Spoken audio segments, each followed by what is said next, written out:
નમસ્કાર દર્શક મિત્રો, હું શીતલ મહેતા ન્યૂઝ ઓફ કચ્છમાં આપનું સ્વાગત છે। જોઈએ આજના સમાચાર।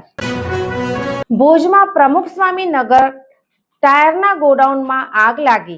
તારીખ 5/4/2026 રાત્રે 8:20 વાગ્યે ભુજ ફાયર કંટ્રોલ રૂમમાં ફોન આવતા પ્રમુખ સ્વામી નગરમાં આવેલી કતીરા કોમ્પ્લેક્સમાં ટાયર તથા પડેલા ભંગારમાં આગ લાગેલ ઘટનાની જાણ થતા તથા તાત્કાલિક ફાયર બ્રિગેડની ટીમ ઘટના સ્થળે પહોંચી આગ બુઝાવી હતી।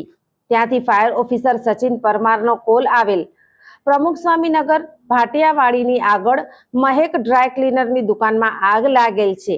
ઘટનાની જાણ થતા ફાયર બ્રિગેડની ટીમ ત્યાં પહોંચી અને આગ બુઝાવવાની કામગીરી કરેલ। દર્શક મિત્રો, આજે તારીખ 6 એપ્રિલ 2026 આ હતા આજના સમાચાર। આવતીકાલે ફરી મળીશું, ત્યાં સુધી મને રજા આપશો। નમસ્કાર।